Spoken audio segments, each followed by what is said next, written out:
Chapitre inéquation, résolution d'une inéquation avec un quotient. Résoudre 2x moins 1 sur 4 moins x inférieur ou égal à 2. Alors ici on ne peut pas faire un tableau de signes directement puisqu'un tableau de signes nous permet de savoir si le quotient est de signe positif ou négatif, donc plus grand ou plus petit que 0. Il va donc falloir transformer cette inéquation.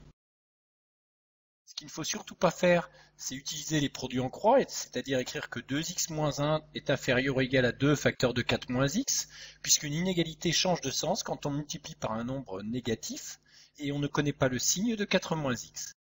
Donc on ne sait pas si le sens de l'inégalité doit changer ou non. On recherche donc d'abord la valeur interdite. Le dénominateur doit être différent de 0, c'est-à-dire que x doit être différent de 4.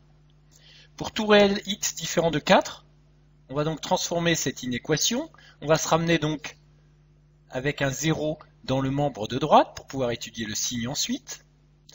Il faut ensuite réduire au même dénominateur, donc multiplier par 4 moins x au numérateur et au dénominateur. On obtient donc 2x moins 1 moins 2 facteur de 4 moins x. Il reste donc à simplifier ce numérateur, donc attention au calcul avec le signe moins. Moins 8 et moins 2 fois moins x plus 2x. On obtient donc 4x moins 9 sur 4 moins x inférieur ou égal à 0. Il faut donc étudier le signe de cette expression. 4x moins 9 s'annule pour x égale 9 quarts. 4 moins x s'annule pour x égale 4. On dresse ensuite le tableau de signes. Attention donc à l'ordre des valeurs. 9 quarts est plus petit que 4. 4x moins 9 s'annule pour 9 quarts. Et donc, pour x plus grand que 9 quarts, c'est du signe du coefficient de x, donc 4. Pour rappel, on peut aussi utiliser une valeur test. X égale 4. 4 fois 4, 16. Moins 9, 7, qui est positif.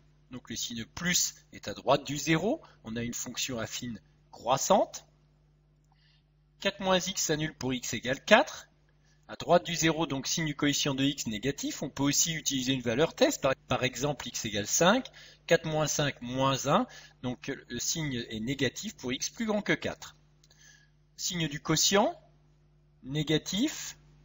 0 divisé par le dénominateur qui est non nul, 0. Positif.